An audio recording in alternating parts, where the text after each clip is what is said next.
Feel the real fear with us. প্রিয় listeners, আসসালামু আলাইকুম। প্রতি শনিবার অনুষ্ঠিত আমার বলা বিভিন্ন পুরাতন ঘটনাগুলো নিয়ে রিমেম্বারিং স্টোরিজের আজকের এপিসোডে সকলকে স্বাগত জানাচ্ছি। আশা করি সবাই ভালো আছেন, সুস্থ আছেন। আমাদের YouTube channel Afnan the horror world, এই চ্যানেলে আপনারা এখনও যারা সাবস্ক্রাইব করেননি তারা দ্রুত সাবস্ক্রাইব করে ফেলুন, এবং আমাদের একটি ফেসবুক পেজ এবং গ্রুপ রয়েছে আফনান দ্য হরর ওয়ার্ল্ড নামে, যার লিঙ্ক আমাদের ভিডিও ডিসক্রিপশনে দেওয়া রয়েছে। এই লিঙ্কে গিয়ে আপনারা আমাদের ফেসবুক পেজ এবং গ্রুপের সদস্য হয়ে যান। চলুন কথা না বাড়িয়ে চলে যাই আমাদের মূল ঘটনায়।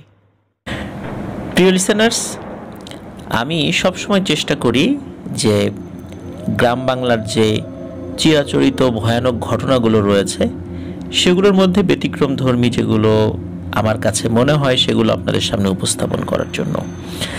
আর এই প্রচেষ্টার ধারাটা আমি সবসময় অব্যাহত রাখার চেষ্টা করেছি, এবং সেই প্রচেষ্টার অংশ হিসাবে আজকে একটি ঘটনা আপনাদের সামনে উপস্থাপন করব।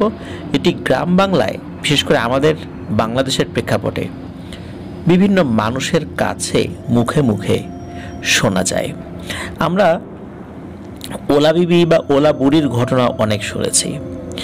এবার এই টাইপের একটু ভিন্ন ধর্মী ঘটনা, যেটা আসলে ওলা বুড়ি না, সেটি অন্য রকমের একটা ব্যাপার। কেউ কেউ হয়তো বা এই রিলেটেড ঘটনা শুনেও থাকতে পারেন, কিন্তু তারপরও বলবো যে এই ঘটনা যেটি আমি এখন বলতে যাচ্ছি সেটি আপনাদের সকলের কাছে ইনশাআল্লাহ ভালো লাগবে। আর গ্রামের ঘটনা তো আমাদের সকলের কাছেই ভালো লাগে, সেটা তো নিঃসন্দেহে বলা যায়। এই জন্য আমি সিংহভাগ ঘটনা গ্রামের বলার চেষ্টা করি। বিশেষ করে গ্রামের ঘটনাগুলো আমার নিজের কাছেও ভালো লাগে, সেটা আপনারা জানেন। তো এখন মূল ঘটনাতে চলে যাচ্ছি। এই ঘটনাটি আমাকে দিয়েছেন সৌমিত্র রয়। তো এই ঘটনাটি সৌমিত্র রয় সংগ্রহ করেছিলেন তার স্কুল জীবনের এক বন্ধুর কাছ থেকে। তার নাম হচ্ছে নাফি। আর মূলত এই ঘটনাটি যেখানে ঘটেছে এটি হচ্ছে সাতক্ষীরা জেলার কোনো একটি গ্রামে। ঘটনাটি অনেক আগের, মুক্তিযুদ্ধেরও আগের একটি ঘটনা, যার কারণে এক্স্যাক্ট গ্রামের নাম জানা সম্ভব হয়নি। কিন্তু ঘটনাটি সত্য, এটা নিঃসন্দেহে বলা যায়। সেই বিষয়ে মোটামুটি শিওর হওয়ার চেষ্টা করা হয়েছে, কিন্তু এক্স্যাক্ট লোকেশনটা বলাটা সম্ভব হচ্ছে না। ঘটনাটি মূলত একটি ব্যাপার, যেটা হচ্ছে যে একটা রোগকে কেন্দ্র করে, যেটা আমরা অনেকেই সেই রোগের নাম শুনেছি। তো চলুন মূল কথায় ফেরা যাক। যে গ্রামকে নিয়ে ঘটনাটির সূত্রপাত, ওই গ্রামে একটি অনেক পুরনো বটগাছ ছিল। ওই যে হয় না যে বাবা বলেছেন যে তিনি জন্মের পর থেকে বটগাছটি এমনই দেখছেন, আবার দাদাও বলেছেন তিনিও জন্মের পর থেকে এমন দেখছেন। এটা আসলে বয়স কত, মানে তার বাবা মানে দাদার বাবাও তিনিও দেখেছেন যে এই গাছটি এমনই আছে। তো এমন বহু পুরনো একটি বটগাছ ওই গ্রামে ছিল। তবে বটগাছটিকে নিয়ে কোনো ভয়ের ঘটনা লোকজনের মধ্যে খুব একটা শোনা যেত না, যে ওই বটগাছে অনেক ভয়ানক কিছু রয়েছে বা এই সেই এই টাইপের কোনো কিছু ওই রকম শোনা যায় না আর কি। তবে বটগাছটি অনেক পুরনো, টুকটাক ভয়ের ঘটনা থাকতে পারে। একবার কি হলো যে সকালবেলা গ্রামের লোকজন দেখলো যে ওই বটগাছের নিচে একটা পাগল টাইপের লোক বসে আছে। সে একজন মহিলা, মানে পাগলি আর কি। তার বয়স 25 থেকে 30-এর মধ্যে হবে। গায়ের রং শ্যামলা, চুল উস্কো খুস্কো, তবে মাথার চুল অনেক বড়, প্রায় হাঁটু পর্যন্ত চুল তার। আর পরনে গ্রামের মহিলারা যেই ধরনের পোশাক পরে আছে এই টাইপের একটা পোশাক বা এরকম শাড়ি আর কি। গ্রামের মহিলারা ঠিক যেভাবে শাড়ির একটা প্যাচ দিয়ে পরেন ওইভাবেই পরা আর কি। তো এটা দেখে বোঝা যাচ্ছে যে সে মেয়েটি একটি মানসিক ভারসাম্যহীন, আর সে বসে বসে এক মনে কিছু বিড়বিড় করে বলছে। বিড়বিড় করে বললেও মোটামুটি পাশ দিয়ে গেলে শোনা যায় যে সে কি বলছে। সে বলছে যে আজকে একটাকে নেব, কালকে ওই গ্রাম থেকে 3টাকে নেব, তারপর ওই গ্রাম থেকে 5টাকে নিব, আবার এই গ্রাম থেকে 2টাকে নেব, এরকম বলছে। তো পাশ দিয়ে যারা যাচ্ছিল তারা তো এই বটগাছের নিচে এরকম কাউকে আগে দেখেনি। হঠাৎ করে সকালবেলা তাকে দেখার পর থেকে তাদের মধ্যে কৌতূহল জন্মায়। তো এদের মধ্যে যারা মাঠে যাচ্ছিল কাজের জন্য, তো তারা কেউ কেউ জিজ্ঞেস করে যে এই মেয়ে তোমার বাসা কোথায়, কোন গ্রামের মেয়ে তুমি? আমাদের গ্রামের কারো মেয়ে বলে তো মনে হচ্ছে না। তখন ওই পাগলি কিন্তু কারো কোনো কথার উত্তর দেয় না। সে তার মতো আপন মনে ওই যে বলেই যাচ্ছে সেই কথাগুলো, আজ এই গ্রাম থেকে একটাকে নিব, কালকে এইটাই নিব, এবারে এরকম বলে যাচ্ছে আর কি। তো ওনারা চিন্তা করেন যে হয়তো বা কোনো গ্রাম থেকে পদ চলে আসছে। আবার অনেক সময় কোনো বাড়িতে ওই মানসিক ভারসাম্যহীন লোক থাকলে বাড়িতে অশান্তি বিভিন্ন কারণে রাতের বেলা অনেক দূরের গ্রামে অনেক সময় এই টাইপের লোকদেরকে মানুষ রেখে আসতো। তো মনে করেছে হয়তোবা কোনো বাড়িতে ছিল, বাড়ির লোকজন তাকে পালতে পারেনি, বা তার আচার আচরণে বিরক্ত, বা বিভিন্ন সমস্যার কারণে হয়তোবা গভীর রাত্রে আমাদের গ্রামে রেখে গেছে। তো তারা তাদের মতো কাজে চলে যায়। এটা নিয়ে আসলে খুব একটা বেশি তাদের মাথা ঘামাতে হয়নি, কারণ হলো ওই পাগলি কাউকে বিরক্ত করতো না, কারো বাড়িতে খাবারও চাইতে যাইতো না, কেউ খাবার যে তাকে যে সাধবে যে খাবার খাওয়ার জন্য, কারণ সে কখনোই কারো কাছে খাবার চায়নি, কোনো বাড়িতে যায়ও নাই, এই জন্য মানুষকে সে বিরক্ত করতো না। আর মানুষের মনেও তার বিষয়ে খুব একটা আগ্রহেরও সৃষ্টি হতো না, বিরক্তও সৃষ্টি হতো না, মানে বিরক্তির উদ্রেকও হতো না, কারণ সে তো কাউকে বিরক্ত করতো না। এই জন্য ওই পাগলি পাগলির মতো আছে, গ্রামের লোকজন গ্রামের লোকজনের মতো আছে। তবে একটা বিষয় দেখা যেত যে সকালবেলা পাগলিকে দেখা গেছে, দুপুরবেলা দেখা যায় না, অথবা সকালবেলা দেখা যায় না, দুপুরবেলা আছে, আবার বিকালবেলা নাই, আবার গভীর রাতের বেলা ওদিক দিয়ে যদি কেউ আসে দেখে ওই পাগলি বটগাছের নিচে ঝিমুচ্ছে। তো সবসময় যে দেখা যেত তা না, মাঝে মাঝে কোথাও চলে যেত। তখন গ্রামের লোকজন চিন্তা করেছে হয়তোবা তারও তো ক্ষুধা লাগে, ক্ষুধা লাগলে আমাদের গ্রামের কারোর কাছে খাবার চায় না, পাশের গ্রামে ঘুরতে যায়, সেখানে হয়তোবা খাবার চায়, সেখান থেকে খেয়ে আসে। তো এই বিষয়টাও আসলে অস্বাভাবিকভাবে কেউই নেয়নি। তো এভাবে চলছিল প্রায় 2 থেকে 3 সপ্তাহ এভাবে চলে যায়। এক রাতে এক অদ্ভুত ঘটনা ঘটে। ওই গ্রামের একজন ব্যক্তি, তার নাম জানা যায় না, তো উনি কোনো কারণে বেশ রাত করে বাড়িতে ফিরছিলেন। তো যখন রাত করে ফিরছিলেন, ওই রাত ছিল একদম ভরা পূর্ণিমার রাত। তো উনি যখন ওই বটগাছের কাছে আসছেন, বটগাছ থেকে একটু দূরে, মানে খুব যে দূরে তাও বলা যাবে না, মানে সামান্য একটু দূরে, মানে বটগাছের নিচে কি হচ্ছে না হচ্ছে সে রাস্তা থেকে স্পষ্টভাবে বুঝতে পারবে, এবং যে কেউ হেঁটে গেলে বুঝতে পারবে, মানে এত মানে নিকট দূরত্বে বটগাছ এবং রাস্তার ব্যবধান আর কি। তো বটগাছটা রাস্তা থেকে একটু নিচ দিকে, মানে ঢালুর দিকে, আর রাস্তাটা উঁচু মাটির রাস্তা।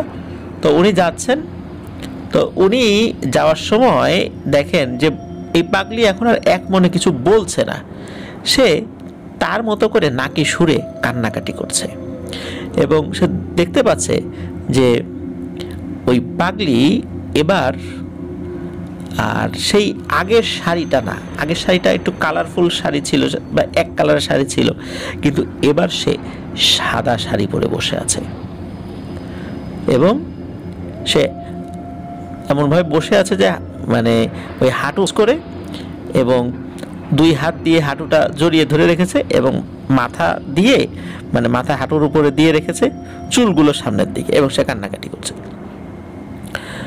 পাগলিকে কিন্তু তারা এর আগেও দেখেছে, একদম ভদ্র একজন মানে পাগলি হিসাবেই তাদের কাছে পরিচিত ছিল, এবং তার চেহারা কিন্তু একদম স্বাভাবিক ছিল। স্বাভাবিক বলতে ঠিক 25 থেকে 30 বছর বয়সী মেয়েদের চেহারা যেরকম হয়, কোনো অস্বাভাবিকতা ছিল না।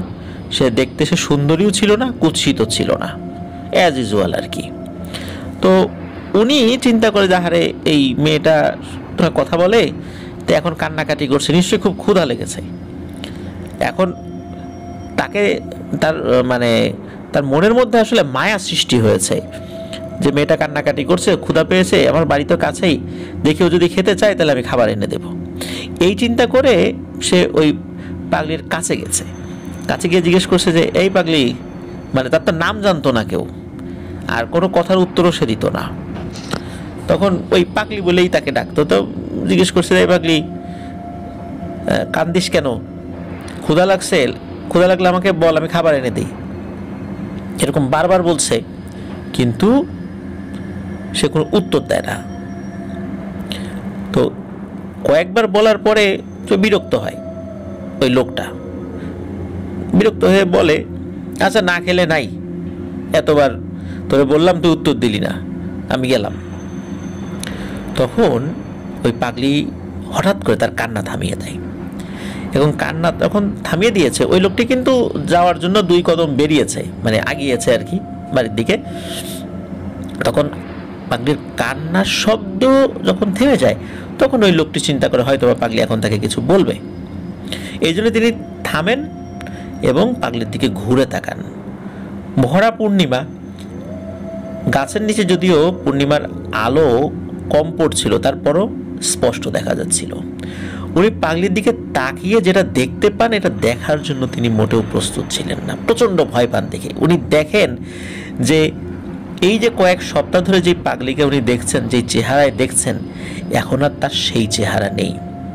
তার সমস্ত শরীর, মুখমণ্ডল, হাত যতটুকু দেখা যাচ্ছে, পায়ের গোড়ালি যতটুকু দেখা যাচ্ছে, বড় বড় ফোড়া হয়েছে, মানে আমরা অনেকে এটাকে গোটা বলি।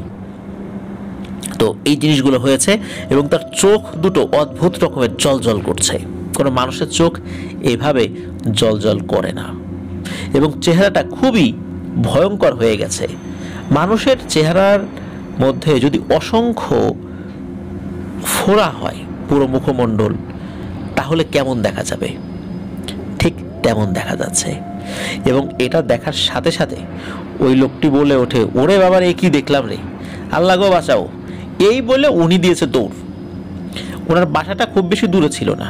উনি চিৎকার করতে করতে বাসায় গিয়ে হুমড়ি খেয়ে পড়েন। বাড়ির লোকজন জিজ্ঞেস করে কি হয়েছে, বলে যে এই ঘটনা, আমি তো এই যে ওই পাগলিকে এই অবস্থায় দেখেছি। তো ওনার পাশের যে ঘর বাড়ি ছিল, তারা ওনার চিৎকারে চলে এসেছে বাড়ির উঠোনে। তারা জিজ্ঞেস করে কি হয়েছে, তো উনি বলেন যে এই ঘটনা, আমি পাগলিকে এইভাবে দেখেছি। তখন কেউ কেউ বলে যে সর্বনাশ, এই পাগলির নিশ্চয়ই বসন্ত হয়েছে, আর এই বসন্ত হওয়ার কারণে ওর এই চেহারা এবং শরীরের এই অবস্থা হয়েছে। কয়েকদিন আগেও তো দেখলাম ও ঠিক ছিল, হঠাৎ করে আজকে রাত্রে তুমি কেন ওর এই অবস্থায় দেখলা? তখন গ্রামের আরো কয়েকজন বলে, ও তো এইভাবে বিভিন্ন গ্রামে চলে যায়, এই দেখা যায় এই দেখা যায় না, এদিক ওদিক ঘুরে বেড়ায়, নিশ্চয়ই অন্য গ্রাম থেকে এই ছোঁয়াচে রোগটা আমাদের গ্রামে সে নিয়ে এসেছে। এখন তো আমাদের কারো আর বাঁচবার উপায় নাই, এখন কি করা যায়? এর মধ্যে কেউ কেউ বলে ঠিক আছে সকালবেলা দেখা যায় কি করা যায়। তার মধ্যে একজন বলে ওঠে, না, সকালের অপেক্ষায় থাকা যাবে না, কারণ যদি এই রোগটি আমাদের গ্রামে ছড়িয়ে পড়ে তাহলে তো সবার জন্য বিপদ। যা করার এখনই করতে হবে, চলো সবাই মিলে যাই। তখন গ্রামের আরও লোকদেরকে ডাকা হয়, সবাই মিলে সেই বট গাছের নিচে যায়। বট গাছের নিচে গিয়ে দেখে সত্যি সেই পাগলি বসে আছে, কিন্তু এবার সে কাঁদছে না, সে বসে বসে গোঙাচ্ছে, এবং তার 2 হাত, এই 2 হাত দিয়ে তার মুখমণ্ডলটাকে ঢেকে রেখেছে। এবং এই যে 2 হাত দিয়ে মুখমণ্ডল ঢেকে রেখেছে, হাতে যে বড় বড় গোটা হয়েছে, মানে ফোড়া হয়েছে, বসন্ত হলে যেরকম হয় ঠিক তেমন। এদিকে লোকজন এসে ওই পাগলিকে দেখে যে সত্যি যে লোক তাকে দেখে ভয় পেয়েছিল সে ঠিকই বলেছে। এর মধ্যে একজন ওই পাগলিকে বলে ওঠে, এই পাগলি, তুই এই রোগ বাধাই নিয়ে এখানে আসছিস, এখন তো আমাদের সবাইরে মারবি, যা তাড়াতাড়ি ভাগ এখান থেকে, এই গ্রাম থেকে বিদায় হ। পাগলি কোনো কথার উত্তর দেয় না। সে এই লোকজনের আসার শব্দ পাওয়ার পর থেকে সে গোঙাতে থাকে, এক ধরনের গোঙানির আওয়াজ, কিন্তু কোনো কান্নাকাটি না। তো এইভাবে লোকজন একজন একজন করে বলছে, কয়েকজন সম্মিলিতভাবে বলছে পাগলি তার স্বভাব সুলভ আচরণ, তার আসার পর থেকে সে কারোর সাথে কথা বলে নাই, নিজের মনে বিড়বিড় করে কথা বলেছে, এবার তো বিড়বিড়ও করছে না। তো এর মধ্যে একজনের মেজাজ হয় প্রচণ্ড গরম। তার নামটা এক্স্যাক্টলি বলা যায় না, তবে যতটুকু শোনা যায় তার নাম তাজুল, তাইজুল বা এই টাইপের একটা নাম। এক্স্যাক্ট নামটা নিশ্চিত হওয়া সম্ভব হয়নি, তো ধরে নিলাম তার নাম তাইজুল। তো এই তাইজুল যে লোকটা, সে খুব সুঠামদেহী, উঁচু লম্বা। উনি ছিলেন একজন দিনমজুর, খুব কঠোর পরিশ্রম করতে পারতেন আর খুব সাহসী একজন মানুষ ছিলেন। তো উনি এগিয়ে এসে ওই পাগলিকে কয়েকটা প্রশ্ন করে, এই তুই এখন বল তুই কোন গ্রাম থেকে আসছিস? এতদিন তো বহু জিজ্ঞেস করছি আমরা, তোর নাম কি, তোর বাড়ি কোথায়, কোন গ্রামের তুই, কোনো কথা বলিস নাই, আজকে বল যে কোত্থেকে আসছিস। তো পাগলির স্বভাব সুলভ আচরণে এবারও সে কোনো কথার উত্তর দেয় না। তখন এই তাইজুলের মেজাজটা হয় প্রচণ্ড গরম। একে তো বসন্ত রোগ বাধায় নিয়ে আসছে, আর একটা ছোঁয়াচে রোগ, আর গ্রামে তো এই বসন্ত রোগ একবার হলে তখন পুরো গ্রাম ধরে সাফ হয়ে যাবে, এমন একটা ভয় সকলের মধ্যে ছিল। ওই তাইজুল মেজাজ গরম করে সে কি করেছে, তার পায়ের কাছে থাকা একটা ঢিল, মাটির একটা ঢিল, সেটা হাতে নিয়েছে। হাতে নিয়ে ওই পাগলির দিকে ছুঁড়ে মেরেছে। তবে পাগলির মাথায় বা শরীরের তেমন কোনো জায়গায় না লাগলেও পায়ের গোড়ালিতে গিয়ে আঘাত লেগেছে। আর গোড়ালিতে গিয়ে আঘাত লাগার সাথে সাথে মানে এই যে গোঙাচ্ছিল, মুহূর্তের মধ্যে তার গোঙানি থেমে গেছে, এবং থেমে যাওয়ার সাথে সাথে সে লাফ দিয়ে উঠে দাঁড়ায় এবং মুখের উপর থেকে হাত সরিয়ে ফেলে। তখন তার এই চেহারা দেখে উপস্থিত সকলেই প্রচণ্ড ভয় পান। কয়েকজন মহিলাও সেখানে আসছিলেন, তারা তো পাগলির ওই চেহারা দেখে ইনস্ট্যান্ট সেন্সলেস হয়ে পড়ে যান। উপস্থিত সকলে ভয় পেয়েছেন। আর ওই অবস্থায় পাগলি উঠে দাঁড়িয়ে শুধু একটা কথাই বলে, আমার গায়ে আঘাত করলি, গ্রামের তো অল্প কয়জনকে নিতে চেয়েছিলাম, এবার সবগুলা ভুগবি, সবগুলা মরবি। এই কথা বলার সাথে সাথে পাগলি ওখান থেকে দৌড় দেয়। উপস্থিত যারা পাগলির দৌড় দেখেছে, অদ্ভুত রকমের দৌড়, কোনো মানুষ এভাবে দৌড়ায় না। সে লাফাচ্ছিলও না, হাঁটছিলও না, দৌড়াচ্ছিলও না, মানে এর মধ্যবর্তী এমন একটা উপায় সে ওখান থেকে সরে যাচ্ছিল, কিন্তু সে কিন্তু উড়েও যাচ্ছিল না। মানে তার ওই সরে যাওয়া দেখেই অনেকেই বুঝে ফেলেছিল যে আসলে এটা কি মানুষ না অন্য কিছু। পাগলি কি করে, ওই গ্রাম থেকে বের হয়ে যাওয়ার জন্য যে পথ, সেই পথ দিয়ে সে সরে যায়। তো অনেকের কাছে হারিকেন ছিল, তাদের আলো ছিল, কারণ ওইটা তো ভরা পূর্ণিমার রাত ছিল আর কি। তো পাগলি ওই সময় কিন্তু সাদা কাপড় পরা। তো পাগলি কি করে, ওই যে নদীর দিকে চলে যাচ্ছিল, এতটুকু দেখেছে যে সে নদীর দিকে চলে গেল, আস্তে আস্তে মিলিয়ে গেল খুব দ্রুততার সাথে, মানে অদ্ভুত গতিতে সে এগিয়ে চলে যায়। এরপরে সবকিছু স্বাভাবিক। তো যে যতই ভয় পাক, একদম প্যারানর্মাল কোনো ব্যাপার যে এটা কিন্তু আসলে সামনাসামনি ঘটে নাই। সকলে চিন্তা করেছে যে পাগলির তো বসন্ত রোগ হতেই পারে, এটা তো আর অ্যাবনর্মাল কিছু না। এর মধ্যে কেউ কেউ বলেছে যাক আপদ বিদায় হয়েছে নিজে থেকে, আমরা তো আর তাকে হত্যা করিনি, আমরা তো চাইলে তাকে মেরে মাটিতে দাফন করে দিতে পারতাম নিজেরা বাঁচার জন্য, কারণ এটা তো থানা পুলিশ হইতো না, এই পাগলির কোনো আত্মীয় স্বজনের খোঁজখবর কেউ জানে না, আমরা গোপন রাখলে তো কোনো সমস্যা হইতো না, আমরা তেমন কিছু করি নাই, ও নিজের থেকে চলে গেছে, আপদ বিদায় হয়েছে। তো এরকম কথা বলতেছে উপস্থিত কিছু কিছু লোকজন। তো যে যার বাড়িতে চলে যায়। তো এর পর থেকেই মূলত সমস্যা। ওই দিন সকালবেলা গ্রামের কারো মধ্যে প্যারানর্মাল কোনো বিষয় বা কোনো রোগের কোনো উপসর্গ দেখা যায়নি। ওই যে তাইজুল, যে লোকটির কথা বলা হলো, তো উনি তো দিনমজুর ছিলেন, সারাদিন পরিশ্রম করার পরে বিকেলবেলা বাসায় এসেছেন, আর সন্ধ্যার পরেই সাধারণত গ্রামের লোকজন, বিশেষ করে ওই গ্রামের লোকজন ঘুমিয়ে পড়তো, আবার ভোরবেলা উঠতো। তো উনি রাতের বেলা খাবার খাওয়ার জন্য যখন ওই হারিকেনের আলোতে একটা ছোট্ট পাত্র থাকে না, আগে হাত ধোয়, আমরা হাত ধুই আর কি, যেটাই আমরা তো এখন তো বেসিনে হাত ধুই, কিন্তু গ্রামে গঞ্জে কিন্তু এখনও ওই যে পাত্রে, মাটির পাত্র হোক বা অন্য কিছু হোক, সেটাই হাত ধোয়। তো উনি যখন হাত ধুচ্ছেন, হঠাৎ করে উনি লক্ষ্য করেন ওনার হাতের আঙ্গুলের ফাঁকে ছোট ছোট ফোড়ার মতো দেখা যাচ্ছে।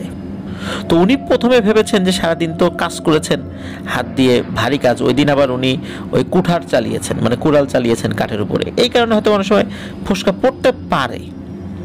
তো উনি শুরুতে বিষয়টা গুরুত্ব দেন নাই, খাওয়া দাওয়া করে শুয়ে পড়েছেন। সকালবেলা উনি দেখতে পান ওনার হাত এবং পায়ে ছোট ছোট ফোড়ার মতো দেখা যাচ্ছে। তো উনি এটা দেখার সাথে সাথে ওনার পরিবারের সদস্যদেরকে বলেন যে এই দেখো তো আমার হাত পা এগুলা কি। তো ওই তাইজুলের স্ত্রী দেখেই তো বলে যে সর্বনাশ, তোমার তো বসন্ত হয়েছে। এই কথা শোনার পরে তো তাইজুলের মাথায় আকাশ ভেঙে পড়ে। এদিকে তাইজুলের বসন্ত হয়েছে, গ্রামের লোকদের মুখে মুখে এটা রটে যায় অল্প সময়ের মধ্যে, এবং সকলে বুঝে ফেলে যে গ্রামে বসন্ত ছড়িয়ে গেছে, এবং এর প্রথম রোগী হচ্ছে তাইজুল।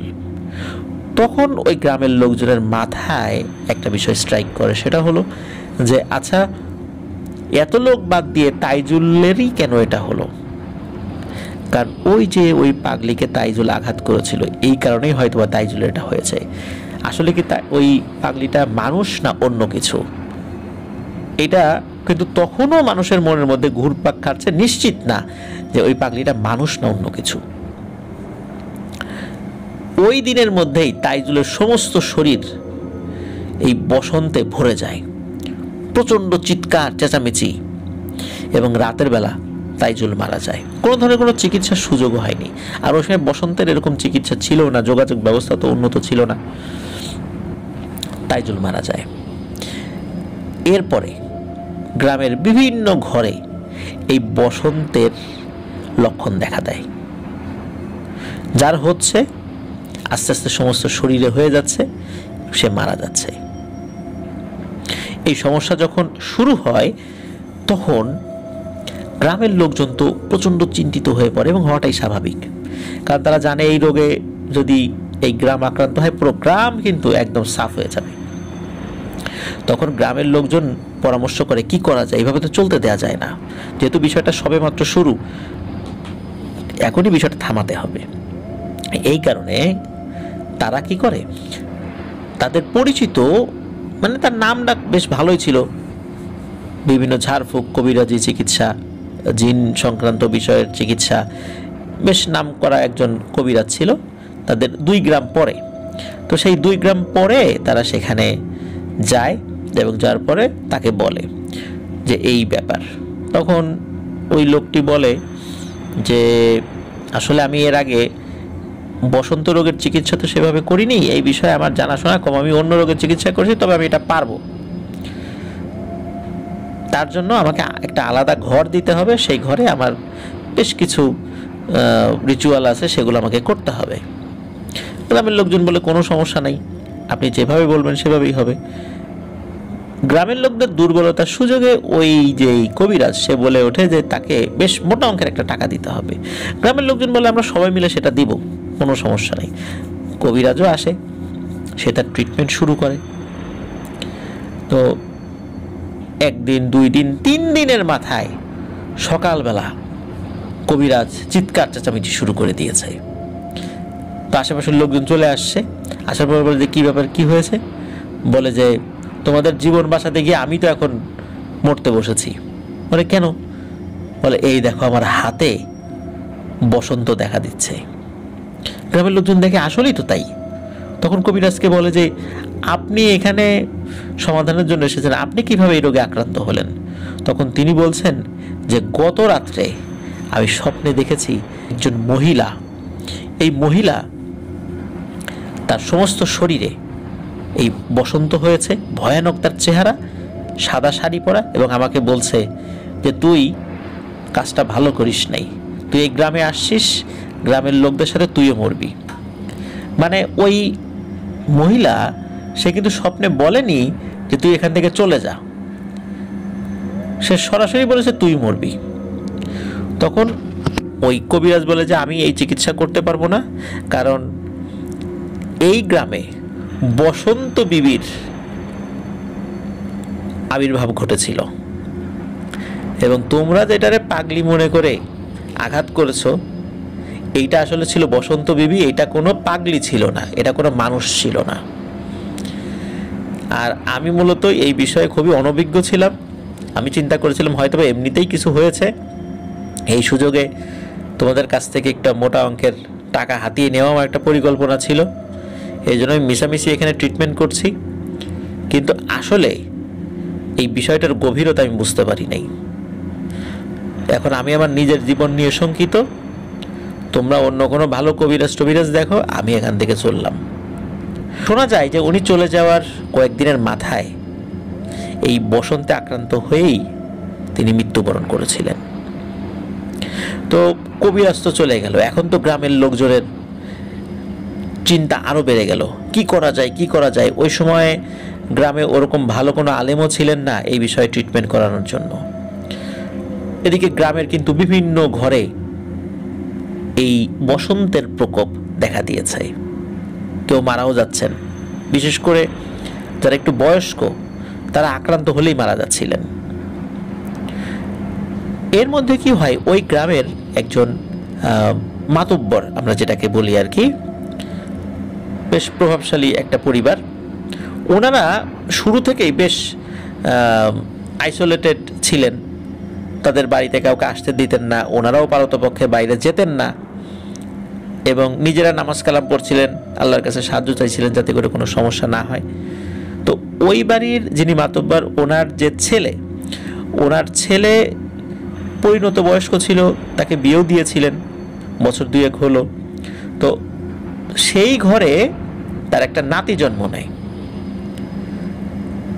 তো ওনার যে বেটার বউ মানে ছেলের ওয়াইফ সকালবেলা তার বাচ্চার শরীরের দিকে তাকিয়ে দেখতে পান তার বাচ্চার হাতে এবং পায়ে ছোট ছোট ফুসকুড়ির মতো, মানে ছোট ফোড়া, একদম ছোট আর কি।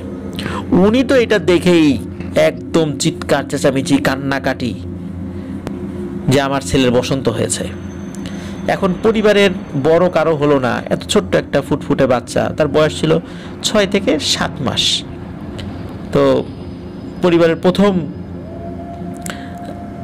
একটা নাতি হয়েছে, পরিবারের সকলের আনন্দ ছিল, কিন্তু তার বসন্ত হয়েছে এইটা শোনার সাথে সাথে এবং দেখার সাথে সাথে সকলের মনে ভয় ঢুকে যায় এবং সকলেই শোকে কাতর হয়ে পড়েন। নিজেদের চিন্তা না, নাতির চিন্তায় তার দাদা দাদির অবস্থা শোচনীয়।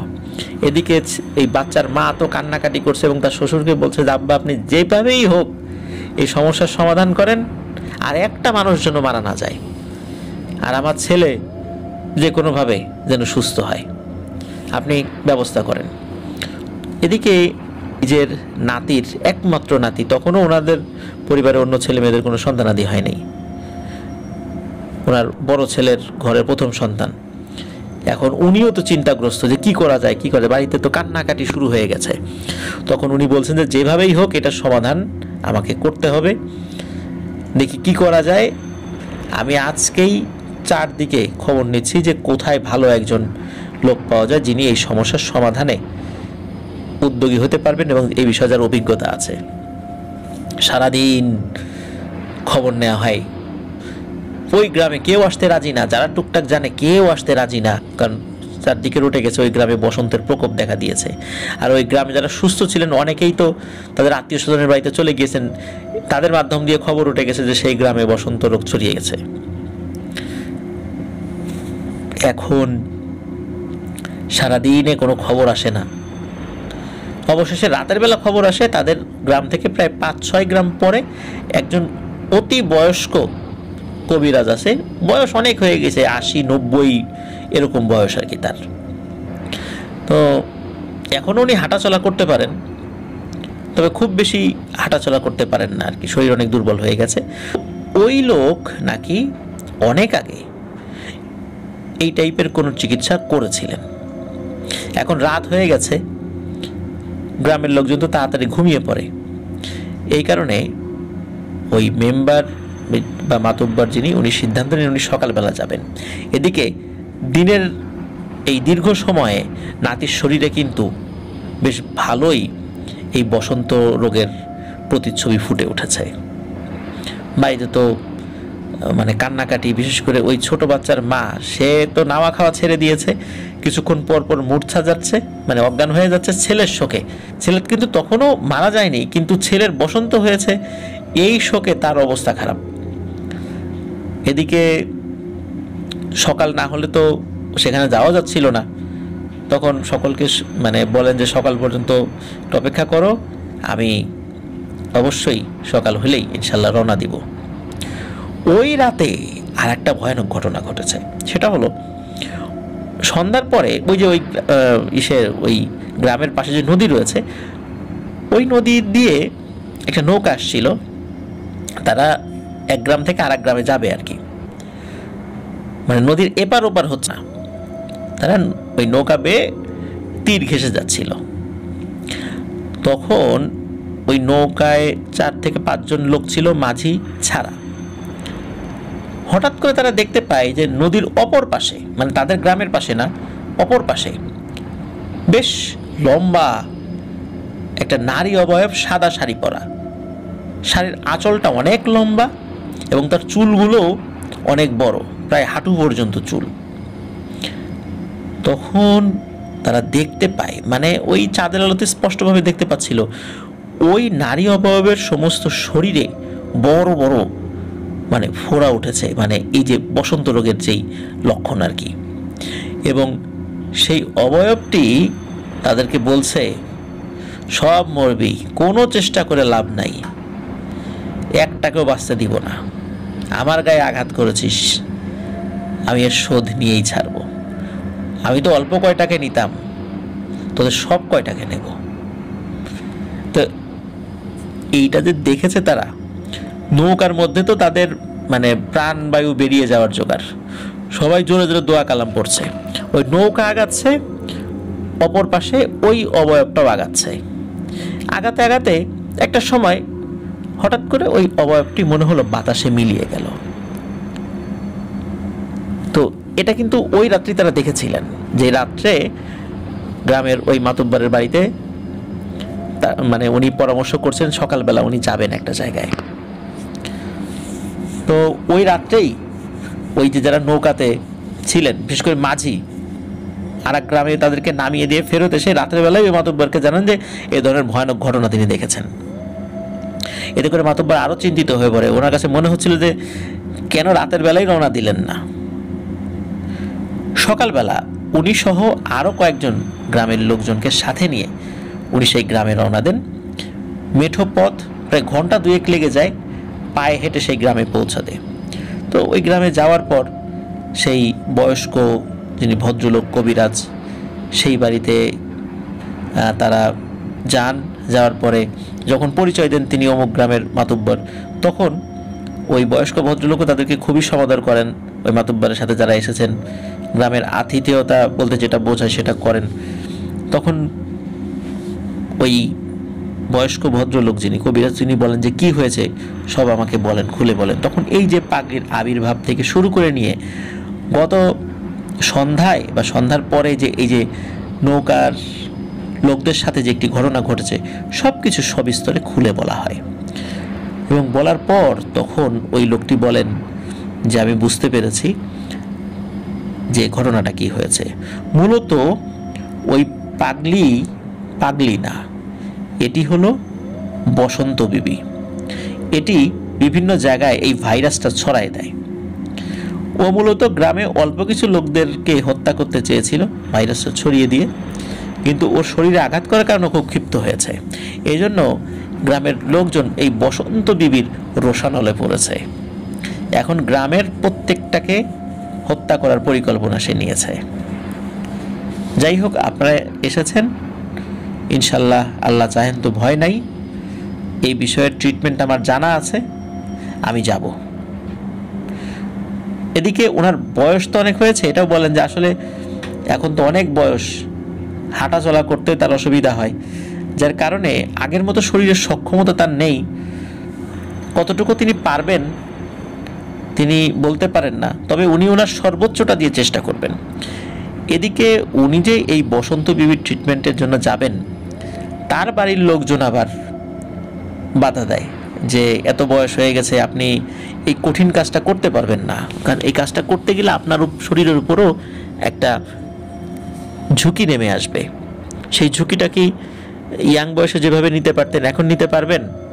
এমনও তো হতে পারে যে সমস্যা সমাধানের আগেই আপনার মৃত্যু হতে পারে, তখন কি হবে? আর আপনাকে এই অবস্থা আমরা যেতে দেব না, বাড়ির কোনো সদস্য তাকে যেতে দেবে না। তখন উনি বলেন যে জীবনের একদম শেষ দিকে চলে এসেছেন, এতগুলো মানুষের জীবন কিভাবে বাঁচবে আল্লাহর রহমতে সেই বিদ্যা তার জানা আছে। উনি যদি নিজের জীবনকে তুচ্ছ করে এই কাজটি করেন তাহলে অনেক মানুষের জীবন বেঁচে যাবে। আল্লাহ যদি তার মৃত্যু লিখে রাখেন তো এইভাবেই হবে, আর না হলে হবে না। এটা পরিবারের সদস্যদেরকে বোঝান যে সারা জীবন মানুষের উপকার করে এসেছেন, এই শেষ বয়সে এসে উনি উপকার করবেন না, এটা হতে পারে না। উনি আল্লাহর উপর ভরসা করে পরিবারের লোকদেরকে সান্ত্বনা দিয়ে সেই মাতব্বর এবং তার সাথে লোকদেরকে নিয়ে বেরিয়ে পড়েন। তো ওনার চলতে খুব কষ্ট হচ্ছিল, 2 ঘন্টার পায়ে হাঁটার রাস্তা প্রায় 6 ঘন্টা লেগেছিল, কারণ উনি বিশ্রাম নিয়ে নিয়ে একটু একটু করে করে আসতেন। তার ওই রাস্তায় গাড়ি ঘোড়াও চলে না, গরুর গাড়িও নাই, মেঠো রাস্তা, চিকন রাস্তা, যার কারণে পায়ে হেঁটেই আসতে হয়েছিল সেই গ্রামে। প্রায় যখন বিকেল বিকেল অবস্থা তখন এসে তারা পৌঁছান গ্রামে। পৌঁছানোর পরে তখন ওই যে মাতব্বর বাড়ি, সেই বাড়িতে উনি যান, সেখানে আতিথেয়তা গ্রহণ করেন। এবং গ্রহণ করার পর গ্রামের অনেকেই তাকে বলেছিল যে যে কোনো মূল্যে আপনি এই সমস্যার সমাধান করেন, আপনাকে অনেক অর্থ করি আমরা দিব, আমাদের সামর্থ্যে যা আছে, প্রয়োজন আমরা ভিটে মাটি বিক্রি করব, আমরা বাঁচতে চাই। বিশেষ করে গ্রামের মাতব্বর, তার তো অঢেল সম্পত্তি ছিল, তিনি অনেক টাকা দিতে চেয়েছিলেন, কিন্তু এই শেষ মুহূর্তে এসে ট্রিটমেন্ট শুরু করার আগে টাকার কথা শুনে ওই মুরব্বীর মাথা গরম হয়ে গেছে। উনি বলেন যে আমি জীবনের ঝুঁকি নিয়ে আসলাম, একটা বারের জন্য কি টাকার কথা বলেছি? আমি উপকার করার জন্য আসছি, আপনারা যেহেতু টাকার কথা বলেছেন আমি ট্রিটমেন্ট করব না। এরপরে ওনারা ভুল বুঝতে পারেন, তার কাছে ক্ষমা চান। অবশেষে উনি ট্রিটমেন্ট শুরু করার প্রক্রিয়া সকলকে জানিয়ে দেন। প্রথম প্রক্রিয়া হিসাবে সকলকে বলেন যে আপনারা এক্ষুনি একটা ফ্রেশ পান পাতা নিয়ে আসেন, এমন একটা পান পাতাটা অনেক বড় হতে হবে, কোনো দাগ থাকা যাবে না সেখানে, এবং অল্প বয়স্ক কচি পান পাতা হতে হবে। আপনারা সবাই নিয়ে আসেন, এর মধ্যে থেকে যেটা সবচাইতে ভালো আমি সেইটা নেব। গ্রামের লোকজন সাথে সাথে যে যার বাড়িতে ফেরত যায়। সেখানে পানের বরজ ছিল, সেখানেও লোকজন যায়, তাদের দৃষ্টিতে নিখুঁত যতগুলো ছিল নিয়ে আসে, বিভিন্ন জন নিয়ে এসছে। তো উনি অল্প সময়ের মধ্যে তাদের মধ্যে থেকে একটা পান পাতা বেছে নেন।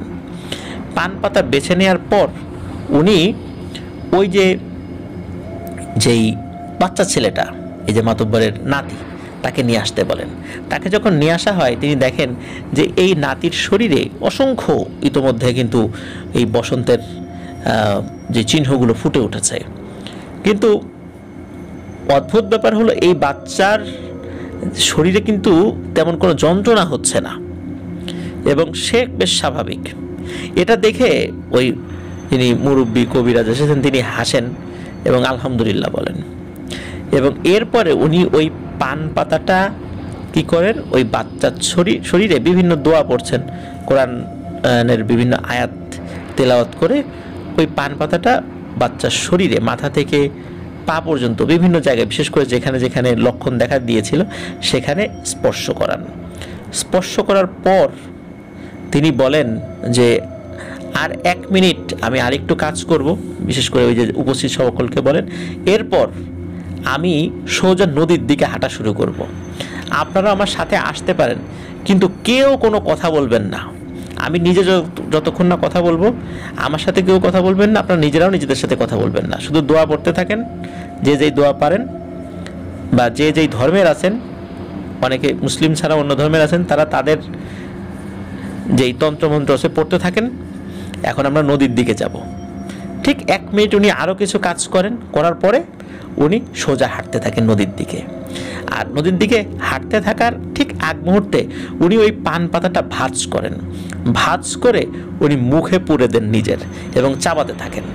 চাবাচ্ছেন আর নদীর দিকে হাঁটছেন। নদীটা খুব বেশি দূরে ছিল না। এদিকে সন্ধ্যা ঘনিয়ে আসছে। উনি নদীর কাছে আসেন, আসার পর নদীর পানিতে নেমে পড়েন। হাঁটু পর্যন্ত পানিতে নামার পর উনি এই যে পান পাতাটা উনি যে চাবাচ্ছিলেন, এই যে অংশগুলো মুখে রয়ে গিয়েছিল, উনি থুথুর সাথে সেটি পানির দিকে ছুঁড়ে মারেন। উপস্থিত লোকজন যারা ডাঙায় দাঁড়িয়েছিল তারা দেখতে পান যে পান পাতা চাবালে তো সাধারণত, বিশেষ করে সাথে অন্য কোনো উপকরণ যদি দেয়া হয়, লাল আকার ধারণ করে। এবার শুধু পান পাতা চাবালে সবুজ সবুজ আকার ধারণ করে আর কি, থুথুর রং। কিন্তু এই থুথুর রংটা মনে হচ্ছে মিচমিচে কালো, মানে ভয়ানক কালো। এবং উনি যখন থুতু ফেলেছেন মনে হচ্ছে যে নদীর পানির বেশ খানিক অংশ, মানে অল্প একটু, মানে থুতু ফেলার পরে বেশ বিশাল একটা অংশ, মানে কালো অংশ, মানে বর্ণ ধারণ করলো পানি। এবং আস্তে আস্তে কালো বর্ণটা পানির সাথে একদম মিশে আবার আগের মানে রং ধারণ করলো নদীর পানির। এরপরে উনি নদী থেকে আরেকটু পানি হাতে নিয়ে উনি কুলি করলেন, ভালো করে মুখ পরিষ্কার করলেন এবং উঠে আলহামদুলিল্লাহ বললেন। বলেন যে আপনাদের ইনশাল্লাহ কোনো ভয় নাই, বিপদ কেটে গেছে। এরপরে সকলে ওই যে মাতব্বরের বাড়িতে গেলেন। অদ্ভুত ব্যাপার, মাতব্বরের নাতি মানে অনেকটাই সুস্থ হয়ে গেছে। তার শরীরের যে দাগগুলো, বিশেষ করে যে বসন্তের কারণে যেই ফোড়াগুলো উঠছিল, সেটা মানে ম্যাজিকের মতো মিলিয়ে যেতে শুরু করেছে। তবে ওই গ্রামে আরও যারা এই বসন্ত রোগে আক্রান্ত ছিলেন, বিশেষ করে বয়স্ক লোক যাদের অবস্থা খুবই খারাপ হয়ে গিয়েছিল, এদের কেউ কেউ মারা গিয়েছিলেন। এছাড়া বাকি যারা বসন্ত রোগে আক্রান্ত হয়েছিলেন প্রত্যেকেই আল্লাহর রহমতে কয়েকদিনের মধ্যে সুস্থ হয়ে গেছেন। এবং এরপরে কিন্তু ওই যে বসন্ত বিবিকে ওই গ্রামের আশেপাশে কেউ কোথাও দেখেনি। এভাবেই এই ঘটনাটির সমাপ্তি ঘটে। প্রিয় লিসেনার্স, ওলা বিবির ঘটনা কিন্তু আমরা অনেকে শুনেছি, কিন্তু বসন্ত বিবির ঘটনা আসলে আমার ধারণা যে আমার বলা, আমি তো অনেক ঘটনাই বলেছি, ওলা বিবির ঘটনাও বলেছি, কিন্তু বসন্ত বিবির ঘটনা আমার ধারণা এটাই আমার প্রথম বলা। আশা করছি ঘটনাটি আপনাদের ভালো লেগেছে। অনেক আগের ঘটনা হওয়ার কারণে সাতক্ষীরার এক্স্যাক্ট গ্রামের নামটা বলতে পারিনি। আপনারা যারা ওই এলাকায় আছেন হয়তো বা এই ঘটনাটি সম্পর্কে আপনাদের জানা আছে। আশা করছি ঘটনাটি আপনাদের ভালো লেগেছে। ধন্যবাদ। এই ঘটনাটি আপনাদের মনে একটি বিশেষ জায়গা করে নিতে সক্ষম হবে। সকলে ভালো থাকবেন, সুস্থ থাকবেন। খুব তাড়াতাড়ি আপনাদের জন্য আরও কিছু ঘটনা নিয়ে ইনশাল্লাহ আমি উপস্থিত থাকব। আমার জন্য দোয়া করবেন সকলে। আসসালামু আলাইকুম।